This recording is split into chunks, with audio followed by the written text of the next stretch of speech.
Hello दोस्तों, स्वागत है आपका मेरे YouTube चैनल अफजलूजी में। आज हम CAA के बारे में पढ़ेंगे।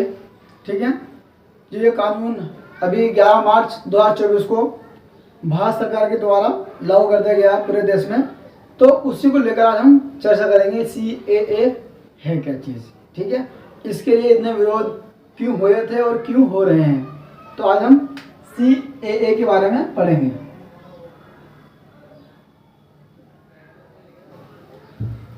CAA क्या है? कानून जो है वो नागरिकता देने का अधिकार है। ठीक है, CAA जानने से पहले हम थोड़े कुछ शब्दों के बारे में बात करेंगे कि इसकी ज़रूरत क्यों पड़ी सरकार को लाने की। ठीक है, जो पहला वर्ड है उसे बोलते हैं हम परसिक्यूशन। परसिक्यूशन, देखो ये क्या होता है। परसिक्यूशन का मतलब ये है कि दो समाज है, मान लो, ठीक है, दो समाज में एक समाज जो है उसकी संख्या ज़्यादा है और एक समाज जो है उसकी संख्या कम है। ठीक है, तो जिसकी संख्या ज़्यादा है वो कम संख्या वाले समाज पे क्या करता है, अपना दबाव डालता है। ठीक है, उसके ऊपर करता है, दुर्व्यवहार करता है, उसके अगेंस्ट में वायलेंस करता है, उसे बोलते हैं परसिक्यूशन। ठीक है, परसिक्यूशन उसको कहते हैं। ठीक है, एक तो ये हो गया। अब ये 3-4 तरह से हो सकता है। कैसे? ये रिलीजियस परसिक्यूशन होता है, यानी धार्मिक आधार पर हम लोगों के साथ दुर्व्यवहार कर सकते हैं। ठीक है, या फिर राजनीतिक आधार पर, ठीक है, एक्सेट्रा है, बहुत सी बातें हैं। तो ये तो हो गई आपकी समाज की दुर्व्यवहार की, ये धर्म के आधार पर हो रहा है। दूसरा जो वजह है CAA लाने की, वो वजह है इमिग्रेंट। इसका मतलब होता है प्रवासी। इसका मतलब यह है कि एक देश से अगर कोई इंसान दूसरे देश में आकर रहना शुरू करता है और वो वहीं पर ही बस जाता है, इसे बोलते हैं इमिग्रेंट। ठीक है, ये बात क्लियर हो गई। अब CAA की हम बात करते हैं। ठीक है, CAA से पहले समझा गया आपको कि भैया परसिक्यूशन हो रहा है और लोगों का इमिग्रेंट हो रहा है बहुत बड़ी मात्रा में, यानी एक देश से दूसरे देश बहुत आ रहे हैं। ठीक है, तो हमारी भारत सरकार का कहना यह है कि जो परसिक्यूशन हो रहा है वो हो रहा है रिलीजन के आधार पर। किसके आधार पर? रिलीजन के आधार पर, यानी धर्म के आधार पर लोगों के साथ दुर्व्यवहार हो रहा है। इसको देखते हुए CAA लाया गया है। ठीक है, अब उससे पहले थोड़ी सी बात करते हैं इतिहास की। ठीक है, कि हमारे भारत देश के अंदर इतिहास में क्या बीता है। ठीक है, कि धार्मिक आधार पर लोग हमारे देश में कहाँ से आए हैं। तो सबसे पहले बात करते हैं हम ईरान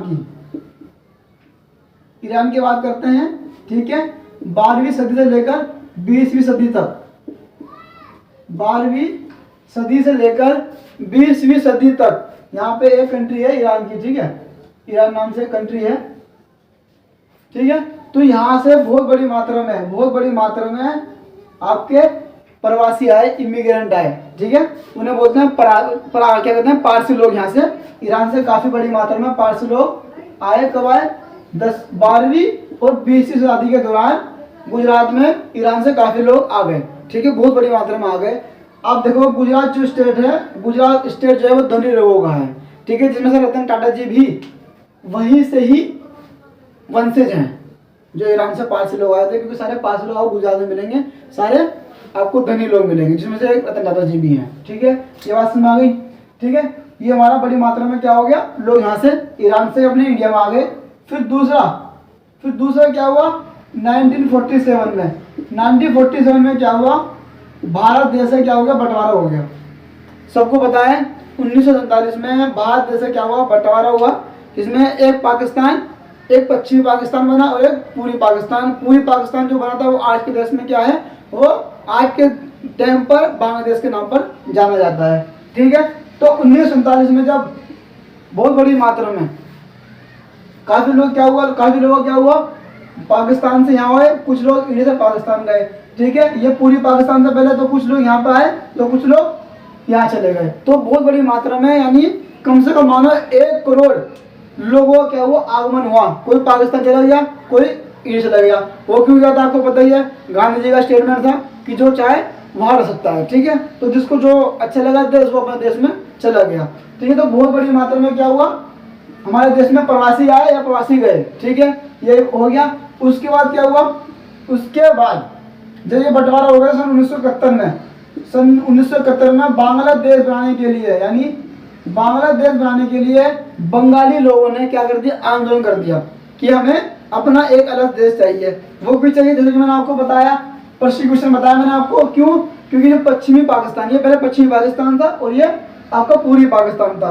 तो जो पश्चिमी पाकिस्तान था वो पूर्वी पाकिस्तान को बेकार समझता था, ठीक है, क्योंकि संख्या भी कम थी और उसकी संख्या ज्यादा थी। तो ये क्या करता था, इनको प्रयोग करता था, प्रताड़ित करता था, दुर्व्यवहार करता था इनसे बोलता था कि भाई हमारी भाषा मानो, क्योंकि ये लोग बंगाली थे। ये बोलता था कि नहीं, आप हमारी जो भाषा है उर्दू भाषा मानो, यानी अपनी चीजें थोपता था इन सब पर। तो इन लोगों ने आंदोलन कर दिया, ठीक है। इस आंदोलन में क्या हुआ, सन 1971 में क्या हुआ, बांग्लादेश एक नया देश बनकर उभरा, जिसमें बहुत बड़ी मात्रा में बंगाली क्या हुआ, इंडिया में आ गए, ठीक है। आगे बात करते हैं, उसके बाद क्या हुआ, उसके बाद सन 1959 में तिब्बत यानी चाइना में एक तिब्बत एरिया है, ठीक है। तो तिब्बत पे चाइना ने तिब्बत पे हमला कर दिया। तो काफी बड़ी मात्रा में तिब्बती लोग कहाँ गए, हिमाचल प्रदेश में आ गए, जिसमें से एक है हमारे दलाई लामा, ठीक है। बात समझ आ गई, तो बहुत बड़ी मात्रा में आ गए। उसके बाद क्या हुआ, उसके बाद सन 1959 में अफगान संकट हुआ। अफगान संकट क्या होता है बता दूं, अफगान संकट ये हुआ, यहाँ पे एक रसिया कंट्री है, चीन से ऊपर एक रसिया कंट्री है, ठीक है। उसे पहले सोवियत संघ कहते थे 1991 से पहले। तो सोवियत संघ ने क्या कर दिया, सोवियत संघ ने अफगानिस्तान पे क्या कर दिया, हमला कर दिया, ठीक है। तो क्या हुआ, काफी बड़ी मात्रा में अफगानी भी कहाँ गए, आपके इंडिया में आ गए, ठीक है। तो बहुत बड़ी मात्रा में क्या है, लोग आ रहे हैं, ठीक है, इंडिया में आ रहे हैं। अभी तो कोई कहीं नहीं गया, सब लोग आ ही रहे हैं इंडिया में, ठीक है। उसके बाद क्या हुआ, उसके बाद आपका अफगान संकट हो गया, ठीक है। फिर आपका आ गया 1980 से लेकर 2000 तक, 1980 से लेकर 2000 तक श्रीलंका में क्या हुआ, गृहयुद्ध चला। कम से कम 20 साल तक श्रीलंका में गृहयुद्ध चला। गृहयुद्ध क्यों चला था, क्योंकि श्रीलंका में क्या है, दो तरह की जाति पाई जाती है, एक तमिल और एक सिंहली। जो सिंहली है वो बहुत बड़ी मात्रा में संख्या में, और जो तमिल है वो कम मात्रा में है, ठीक है। तो इसको देखते हुए श्रीलंका के अंदर ही लड़ाई चली कि हमें अधिकार मिलना चाहिए। तमिल लोगों ने कहा था कि हमें अधिकार मिले इसके बराबर, ठीक है। तो इसको देखते हुए तो बहुत बड़ी मात्रा में क्या हुआ, जो श्रीलंका के लोग थे वो भी इंडिया में आ गए, ठीक है। आपको मैं यहाँ पे एक बात बोलना चाहूंगा, राजीव गांधी जब हमारे देश के प्रधानमंत्री थे, सन 1991 की बात है ये, जब हमारे देश के प्रधानमंत्री थे, तो वो श्रीलंका की जो समस्या चल रही थी, तमिल और सिंहलों की जो समस्या थी, उसको देखते हुए इस समस्या को सुलझाना चाहते राजीव गांधी। तो क्या हुआ, उस समस्या चक्कर में राजीव गांधी की मौत हो गई, उनको बम से उड़ा दिया गया, सिर्फ इस समस्या की वजह से, ठीक है। तो बहुत बड़ी मात्रा में क्या हुआ, यहाँ पे ये लोग आ गए इंडिया में, श्रीलंका से भी लोग आ गए, ठीक है, बांग्लादेश से भी आ गए। अब एक और जो अभी हाल फिलहाल में क्या हुआ था, हाल फिलहाल में आप देखा होगा म्यांमार में आपने देखा होगा काफी मुस्लिम, जो रोहिंग्या मुस्लिम थे, रोहिंग्या बोलते हैं इनको मुस्लिमों को, जो म्यांमार रहते हैं, ठीक है। जो रोहिंग्या मुस्लिम थे वो बहुत बड़ी मात्रा में क्या हुए, इंडिया की तरफ आए, ठीक है। तो आप देख रहे हो कि शुरू से ही 12वीं सदी से ही इंडिया के अंदर काफी लोग क्या हो रहे हैं, प्रवासी के रूप में आ रहे हैं और यहीं रह वो बस जाते हैं, ठीक है। किधर है जी,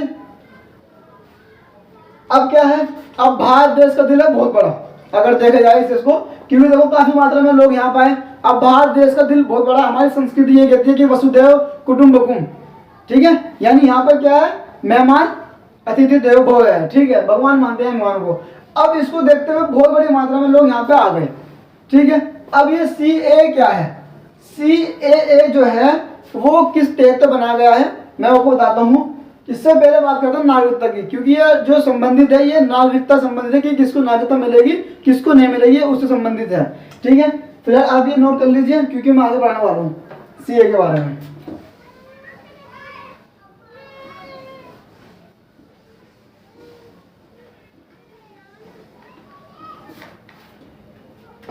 अब आप देखिए यहाँ पे CAA, हमारे देश के अंदर, भारत देश के अंदर जो नागरिकता दी जाती है वो दो आधार पर दी जाती है, दो कंडीशन की बेस पे जाती है।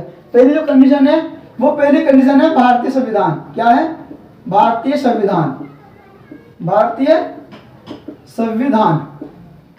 जैसे कि आपको पता है भारतीय संविधान 26 जनवरी 1950 को पूरे देश में लागू किया गया था, ठीक है।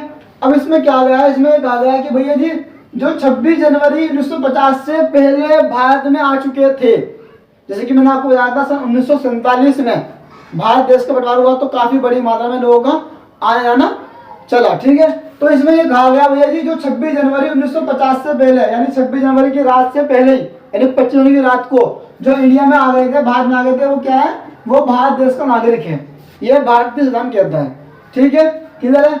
दूसरी कंडीशन क्या है कि नागरिकता किसे मिलेगी, एक तो नागरिकता ये हो गई। दूसरी कंडीशन ये है कि सन 1955 में एक कानून बनाया गया, उस कानून का नाम था भारत नागरिकता अधिनियम। भारत नागरिकता अधिनियम 1955 में बनाया गया।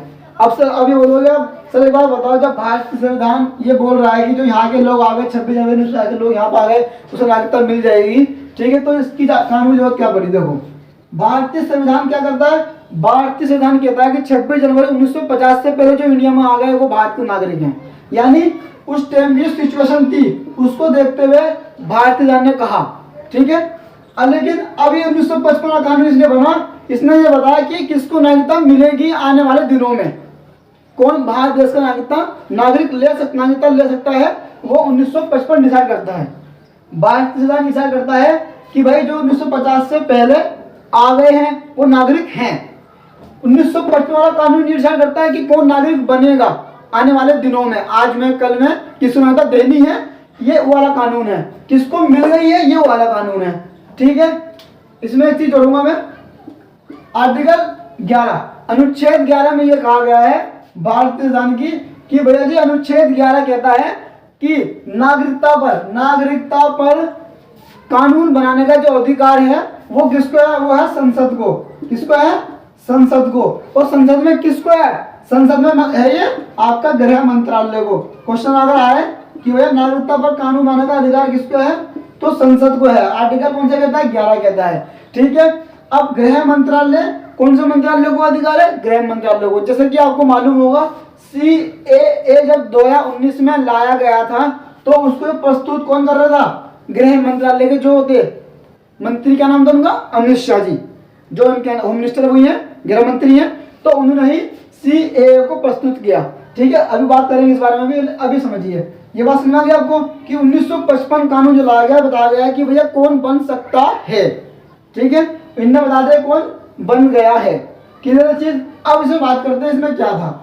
देखो भारतीय नागरिकता अधिनियम क्या कहता है, भारतीय नागरिकता अधिनियम जो कहता है वो कहता है कि भैया जी 5 कंडीशन के आधार पर आपको भारत देश की नागरिकता मिल जाएगी। मैं आपको मोटा मोटा बताता हूँ वो 5 कंडीशन कौन सी है। पहली जो कंडीशन है, मैं इस पर एक पर्टिकुलर वीडियो अलग से बनाऊंगा, लेकिन फिलहाल आपको समझने के लिए बता रहा हूँ। जो पहली कंडीशन है कि बाहर किसको नागरिकता मिलेगी, नागरिकता किसको मिलेगी, इसने कहा भैया जो जन्म के आधार पर आपको नागरिकता मिल जाएगी। किसके आधार पर, जन्म के आधार पर। अधिनियम 1925 का कहता है कि भैया जी जन्म के आधार पर आपको नागरिकता मिल जाएगी।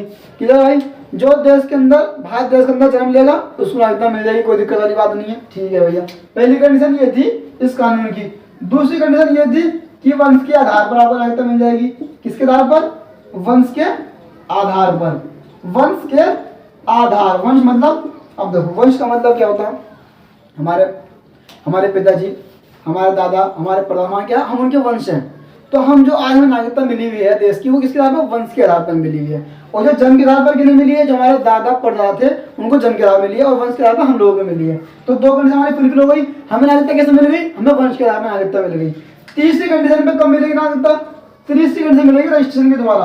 किसके द्वारा, रजिस्ट्रेशन के द्वारा। अब आप बोलोगे रजिस्ट्रेशन का मतलब क्या, रजिस्ट्रेशन का मतलब यह है कि भैया जी 5 साल, किसका मतलब 5 साल अगर आप भारत देश के अंदर आकर कोई सरकारी काम करते हैं या कोई ऐसा काम करते हैं, यहाँ पे आकर वीजा के थ्रू से भारत देश से आप यहाँ आए, ठीक है, यहाँ पे आप रह लग गए, आप 5 साल का वीजा लेके आए थे और आपने क्या करा, सरकारी काम में हर बार सरकारी काम आपने करा, तो 5 साल तक आप रह गए। ये 1955 की बात कर रहा हूँ। ठीक है, आज के डेट में ये 7 साल है, आज के डेट में ये 7 साल है। कुछ बदलाव इसमें होते रहे हैं। ठीक है, वो बाद में बात करेंगे बदलाव क्या हो, जब मैं अलग से एक वीडियो बनाऊंगा।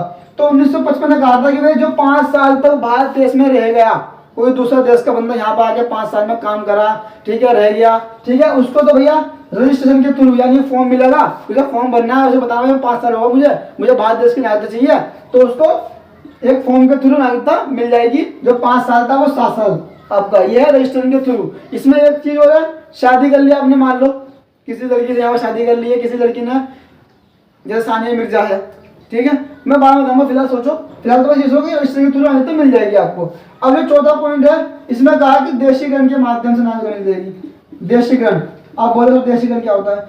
देशीकरण का मतलब यह है कि आप देश में आए, ठीक है, देश के अंदर आए आपने, मान लो आप कोई कलाकार हो, मान लो कोई साइंटिस्ट हो, ठीक है, कोई साइंटिस्ट हो, तो आप साइंटिस्ट हो या कोई कलाकार हो, मान लो कोई एक्टर हो या कोई सिंगर हो, कुछ भी हो, कव्वाल हो, तो आपको 10 साल तक अपनी कला का जो प्रदर्शन है वो भारत देश में करना पड़ेगा, ठीक है, मतलब आप कलाकार होना चाहिए और 10 साल तक आपको, ये क्राइटेरिया, 10 साल तक आपको भारत देश के अंदर रहना है, और 10 साल के बाद आप भारत की नागरिकता लेने के लिए फॉर्म भर सकते हो, उसे बोलते हैं देशीकरण, यानी पूरे देश के अंदर ढल जाना, इसलिए देशीकरण है।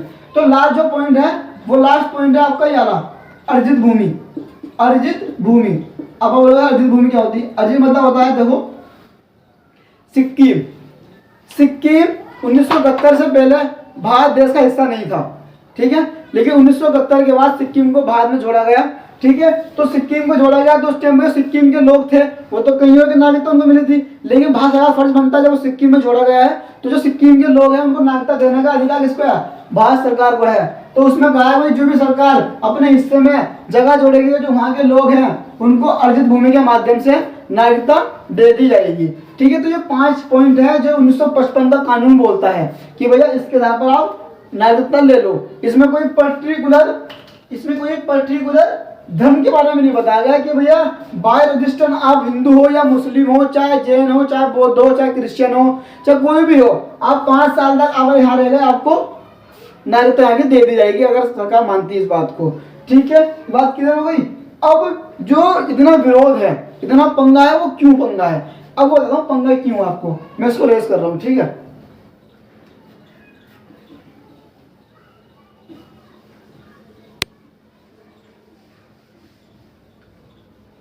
अब जो पंगा है वो क्या पंगा है? सरकार लाई कानून एक, उस कानून का नाम था केव। क्या नाम था?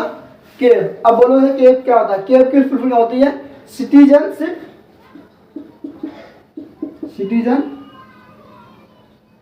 सिटीजनशिप ए मतलब अमेंडमेंट, बी मतलब बिल। ये सरकार लाई आपकी बिल दिसंबर 2019 को, डेट आ रहा हूं आपको मैं, 9 दिसंबर 2019 को गृह मंत्रालय के तरफ से ये बिल लाया गया, ठीक है। केव, इसे केव बोलते हैं पहले, क्योंकि पहले क्या था? पहले ये बिल था। क्या था? बिल। अमेंडमेंट का मतलब होता है संशोधन, संशोधन मतलब बदलाव, ठीक है। किसमें? सिटीजनशिप में। नागरिकता संशोधन बिल, हिंदी में क्या बोलेंगे? नागरिकता संशोधन बिल कब लाया गया? 2019 में लाया गया। किसके द्वारा लाया गया? हमारे गृह मंत्रालय के माध्यम से, गृह मंत्री द्वारा, अमित शाह के द्वारा ये लाया गया, ठीक है। अब इसमें क्या था जो इतना बवाल मच रहा है? इसमें क्यों ऐसा है? देखो 1955 में कानून बन चुका है, ठीक है, कोई बवाल नहीं हुआ। इसके लिए बवाल क्यों? बवाल देखो क्यों। इसमें पर्टिकुलर माध्यम से क्या कहा गया? इसमें यह कहा गया भैया जी, जो लोग पाकिस्तान, जो लोग बांग्लादेश, जो लोग अफगानिस्तान,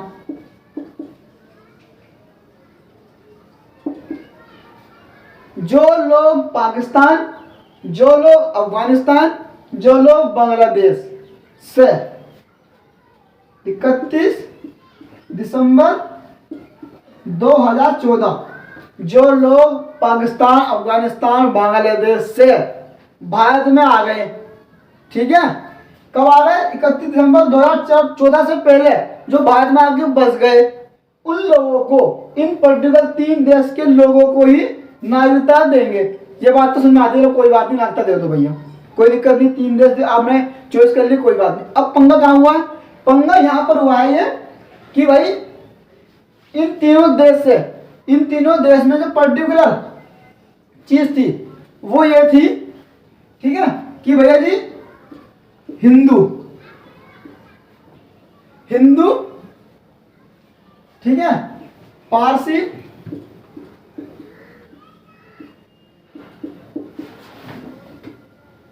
बौद्ध,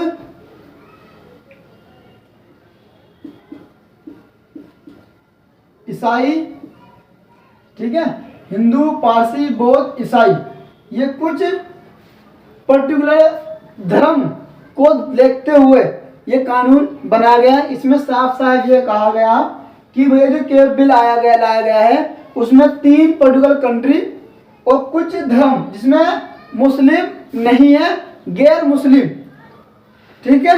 मैं बताऊंगा कि इसमें मुस्लिम क्यों नहीं है, वो बताऊंगा क्यों नहीं है, ठीक है। इसमें यह कहा है कि भाई 3 कंट्री से जो बंदे 31 दिसंबर 2014 से पहले भारत देश में आके बस गए, ठीक है, और वो हिंदू, मुस्लिम, हिंदू, पारसी, बौद्ध, ईसाई, जैन अगर वो इस धर्म से बिलोंग करते हैं तो उनको 31 दिसंबर 2014 से पहले CAA के तहत नागरिकता दे दी जाएगी, ठीक है। ये बात क्लियर हो गई। अब यहाँ पे देखो, अब पंगा कहाँ पे उठा, पंगा पहले यहाँ पे उठा कि भैया इसमें मुस्लिम क्यों नहीं है, इसमें मुस्लिम क्यों नहीं है, ये पंगा उठा ना। चलो अब समझाते हैं पंगा क्यों उठा। देखो, अफगानिस्तान, पाकिस्तान, बांग्लादेश, ठीक है, ये भारत जैसे देश नहीं है। अब बोलो कैसे? भारत का जो राष्ट्रीय धर्म है वो पर्टिकुलर हिंदू, मुस्लिम, जैन, सिख, ईसाई ये नहीं है। भारत क्या है? भारत एक सेकुलर देश है। सेकुलर मतलब धर्मनिरपेक्ष देश है जिसमें सभी धर्मों को बराबर माना गया है। आर्टिकल 14 ये कहता है कि सभी को समानता का अधिकार है, राइट टू इक्वल। किसी के साथ धर्म, जाति, लिंग, वंश, नस्ल के आधार पर कोई भेदभाव नहीं होगा। सभी को वोट डालने का अधिकार है, सभी को क्या कहते हैं सरकारी नौकरी करने का अधिकार है, सभी को समान अवसर दिए जाएंगे सरकारी नौकरी में। कोई भेदभाव हमारे देश के अंदर नहीं होता। आर्टिकल 14 ये कहता है, ये हमारे फंडामेंटल राइट्स भी हैं, ठीक है। ये बात समझ आ गई। लेकिन अब बात करते हैं अफगानिस्तान, पाकिस्तान और बांग्लादेश की। इन देशों में जो इनका राष्ट्रीय धर्म है वो है मुस्लिम। क्या है? पर्टिकुलर मुस्लिम धर्म है, वो कोई सेकुलर देश नहीं है। तो सरकार क्या कहती है? सरकार ये कहती है कि अफगानिस्तान में जो धर्म है राष्ट्रीय धर्म मुसलमान का है, पाकिस्तान का राष्ट्रीय धर्म क्या है? मुस्लिम, बांग्लादेश का राष्ट्रीय धर्म क्या है? मुस्लिम। अब इन देश से ही इनके लोग यानी मुस्लिम लोग ही अगर इनसे घबरा कर पाकिस्तान में आएंगे तो ऐसे तो पूरा अफगानिस्तान पाकिस्तान भारत में आ जाएगा, ऐसे तो पूरा पाकिस्तान भारत में आ जाएगा, ऐसे तो पूरा बांग्लादेश भारत में आ जाएगा। बस मेरा क्लियर है? यानी अगर ये मान लो 1% ले चलो, अगर भारत देश हिंदू राष्ट्र है, मान लो एग्जाम्पल के लिए, तो हिंदू लोग भारत देश के अंदर ही परेशान हैं तो वो कहाँ जाएंगे? मसला तो यही है। अगर पाकिस्तान के मुस्लिम पाकिस्तान में ही परेशान है तो इंडिया में अगर अपने घर में परेशान हुआ तो बंदा कहाँ जाएगा? यह तो अपने घर में तो रहेगा ना। इसलिए कहा गया कि पाकिस्तान, अफगानिस्तान और बांग्लादेश में जो गैर मुस्लिम लोग हैं, उनके जो वहाँ के जो लोग हैं, मुसलमान लोग हैं, वो गैर मुस्लिम लोग क्या करते हैं? परसिक्यूशन करते हैं, प्रताड़ित करते हैं, उनके साथ दुर्व्यवहार करते हैं। यानी उनको इतना अधिकार नहीं देते जितना कि अधिकार भारत में मुसलमान को है, क्योंकि भारत में जो मुसलमान है वो अल्पसंख्यक में है। और भारत जो पाकिस्तान, अफगानिस्तान, बांग्लादेश में जो अलग धर्म के जो लोग हैं, गैर मुस्लिम है, वो क्या है? अल्पसंख्यक है।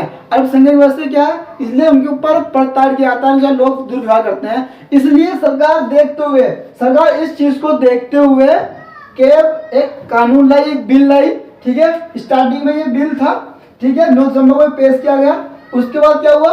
ये बिल, ये मैं बता रहा हूँ क्योंकि यहाँ पे स्पेस नहीं है। ये बिल 9 दिसंबर 2019 को संसद के अंदर लाया गया, ठीक है। और 11 दिसंबर, ठीक 2 दिन बाद 11 दिसंबर 2019 को ये बिल पास हो गया। क्या हो गया?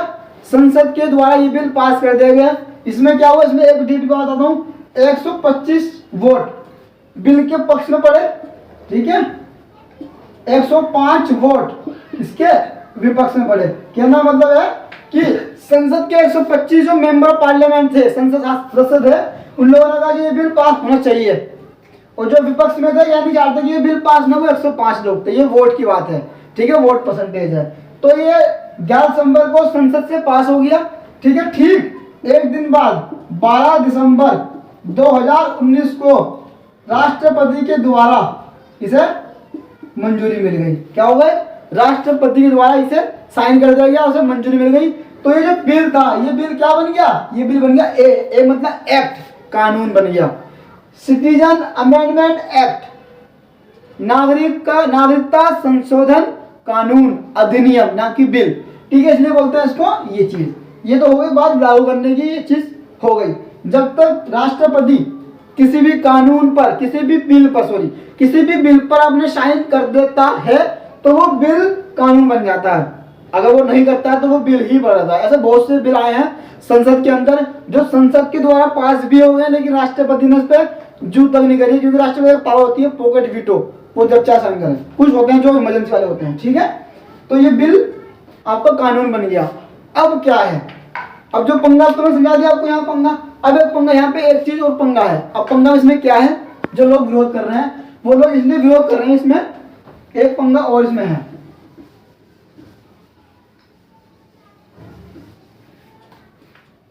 वो पंगा देखो इसमें क्या है। ये बिल आने से पहले सरकार इस 1955 के तहत सरकार ने गाइडलाइन जारी की थी। यानी ये कहा था कि जो आपके अवैध प्रवासी हैं, ठीक है, जो अवैध प्रवासी हैं, सॉरी अप्रवासी, इलीगल इमिग्रेंट,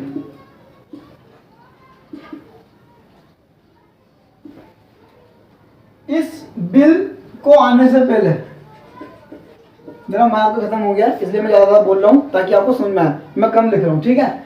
इलीगल इमिग्रेंट, तो इलीगल इमिग्रेंट यानी इस बिल आने से पहले 1955 के बाद और इस बिल आने से पहले सरकारी गाइडलाइंस थी कि भाई इलीगल इमिग्रेंट वो इंसान होगा जो बिना डॉक्यूमेंट के, बिना वीजा के, ठीक है, फ्रॉड डॉक्यूमेंट के माध्यम से भारत के अंदर घुस गया है, ठीक है।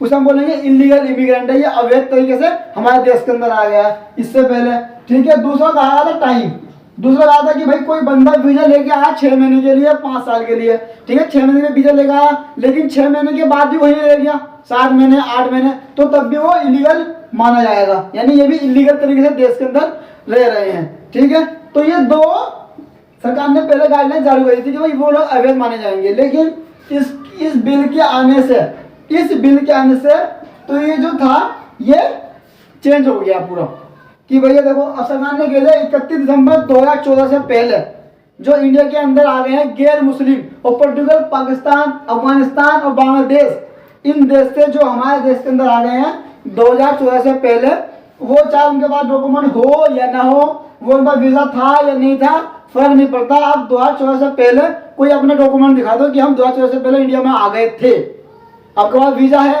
डॉक्यूमेंट है, मैटर नहीं करता है। तो वो इसकी परिभाषा क्या रहता है, बिल्कुल चेंज कर देता है। एक तो इसके ऊपर विरोध हो रहा है, ठीक है, कि जो सीए का, और एक विरोध हो रहा है गैर मुस्लिम को लेकर कि मुस्लिम क्यों नहीं है। तो आपको समझ आ गया कि ये मुस्लिम इसमें क्यों नहीं रखे गए हैं। अब कुछ बात करते हैं यहाँ पर कि सुप्रीम कोर्ट की बात करते हैं, ठीक है। जब ये बिल पास हुआ, आपने देखा होगा कि ये बिल की बात चल रही थी तो पूरे देश के अंदर बहुत ज़्यादा विरोध प्रदर्शन हो रहा था। जैसे कि एग्जांपल तो वो शाहीन बाग, दिल्ली का शाहीन बाग इस चीज़ के लिए बहुत ज़्यादा फेमस है, ठीक है। क्यों वो इसलिए फेमस है क्योंकि वहाँ पर कोई हिंसा नहीं हुई, ठीक है।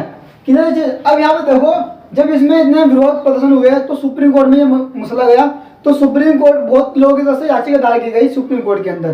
तो सुप्रीम कोर्ट ने सरकार को घेरा कि भाई बताओ कि तुमने ऐसा क्यों करा, इसमें मुस्लिम लोगों को क्यों नहीं रखा। तो सरकार का कहना क्या था, सरकार का कहना यह था कि भाई ये पाकिस्तान, अफगानिस्तान और बांग्लादेश जैसे देश जो है इनका राष्ट्र धर्म मुसलमान का है, और जो वहाँ पे लोग रहते हैं गैर मुस्लिम, उन्होंने हिंदू मुस्लिम कुछ नहीं कहा, उन्होंने कहा कि जो वहाँ पे जो गैर मुस्लिम होते हैं वो अल्पसंख्यक मात्रा में रहते हैं, और वहाँ के लोग उन पर क्या करते हैं, दुर्व्यवहार करते हैं, उनके साथ हिंसा करते हैं, उनके साथ सही व्यवहार नहीं करते।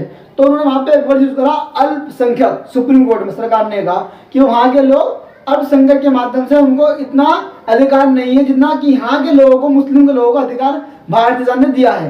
तो ये बोलते हुए वो सुप्रीम कोर्ट ने पल्ला झाड़ लिया। सुप्रीम कोर्ट ने कहा चलो ठीक है, ये कोई इशू नहीं है कि आप दे सकते हो ये अधिकार, इसमें कोई बड़ी बात नहीं है। अब लेकिन बात यहाँ पे देखो क्या आती है, हमारी सरकार अगर वाकई में चाहती है कि गैर मुस्लिम लोगों को नागरिकता दी जाए जो मुस्लिम देश से आ रहे हैं, चलो बात हम समझ गए, ठीक है। अब क्वेश्चन यहाँ पर उठ के आता है, यहाँ पर चाइना, ठीक है, चाइना कंट्री कैसी है, इस्लाम कंट्री नहीं है, ठीक है। श्रीलंका कोई इस्लाम कंट्री नहीं है, यहाँ पर बहुत बड़ी मात्रा में हिंदू रहते हैं, नहीं बोलते हैं तमिल लोग रहते हैं, सिन्हाई रहते हैं, बहुत बड़ी मात्रा में हिंदू लोग रहते हैं। सरकार ने CAA के अंदर इसको क्यों नहीं रखा? अब मैं जो बात रख रहा हूँ आपके सामने, मैं एज अ नागरिक बात रख रहा हूँ, ठीक है, एज अ टीचर बात नहीं रख रहा हूँ। आपको डिसाइड करना है कि CAA कैसा, क्योंकि मैं आगे थोड़ा सा अभी NRC को लेकर भी बात करने वाला हूँ, ठीक है। अभी तक तो मुझे CAA में कुछ गलत नहीं लगा, लेकिन कुछ पॉइंट्स हैं जो मैं आप समझ रख रहा हूँ एज अ सिटीजन, ठीक है।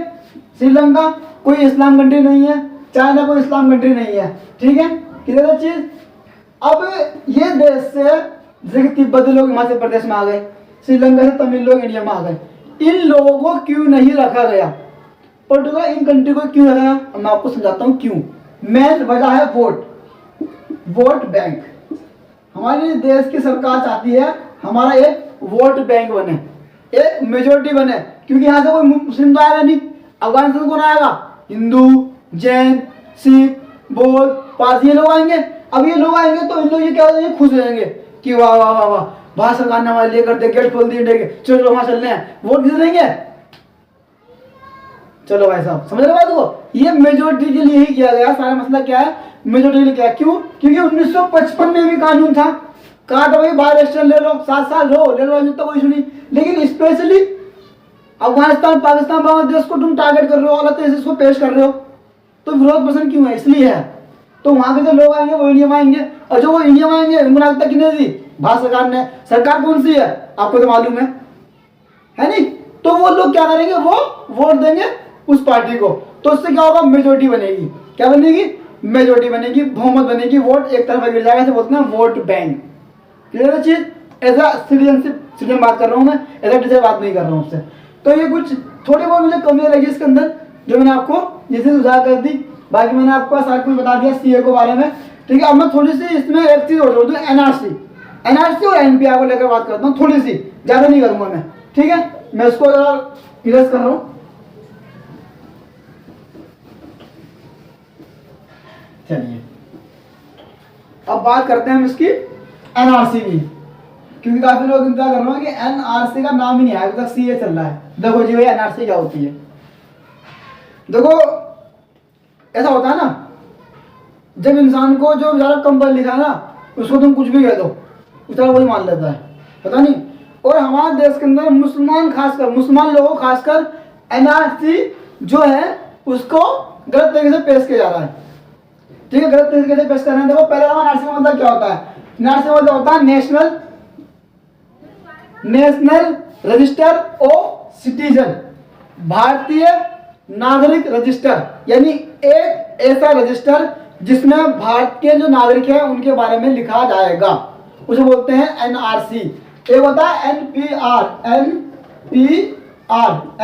NPR, नेशनल, ठीक है, portal register, national portal register, राष्ट्रीय पोर्टल रजिस्टर, ठीक है।